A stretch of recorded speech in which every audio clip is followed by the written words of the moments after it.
पुणे कोंढवा परिसरातील अलिफ टावर, अशरफ नगर येथे एक गंभीर समस्या डोकेवर काढताना दिसत आहे. येथील मुख्य रस्त्यावर दररोज मोठ्या प्रमाणात कचरा टाकला जातो.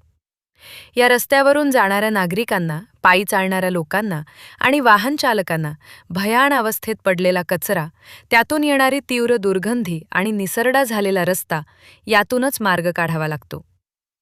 महानगरपालिकेची घंटागाडी दिवसातून 4 वेळा येत असतानाही अनेक नागरिक बेफिक्रीने रस्त्यावर कचरा फेकताना दिसतात.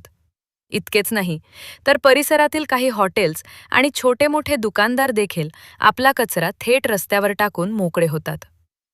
ही परिस्थिती केवळ अस्वच्छता नाही तर सार्वजनिक आरोग्यासाठी गंभीर धोका आहे.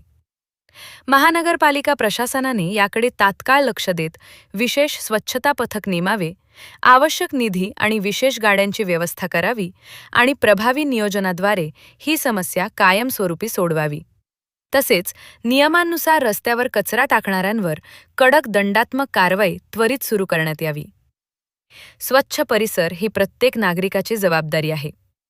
पुणे शहरातील कोंढवा परिसरातील अलिफ टावर, अशरफ नगर स्वच्छ ठेवण्यासाठी प्रशासन आणि नागरिक दोघांनीही पुढाकार घेणे गरजेचे आहे. तर एवढीच विनंती आहे प्रशासनाला की तुम्ही पुणे महानगरपालिका घनकचरा आयुक्तांना मी एवढंच सांगेन की आपण यावरती गांभीर्याने थोडासा विचार करावा, काहीतरी स्ट्रॅटेजिक प्लॅन करावा. असं नागरिकांचं आरोग्य धोक्यात येतो. लोकांना दंडात्मक कारवाई करणं फार गरजेचं आहे. तुम्ही बघताय की आपल्यासमोर हे अलिफ टावर आहे, हाऊसिंग सोसायटी आहे, त्याच्या समोर हा कचरा पडतो. रोगराई किती वाढते ह्याच्याने आणि लोक कितीही सांगितलं तरी कचरा देत नाही, तिथे येऊन टाकतात. तर मला असं वाटतं की ताबडतोब ह्याच्यावरती काहीतरी निर्णय करावा. नमस्कार, जय हिंद, जय भारत, जय महाराष्ट्र.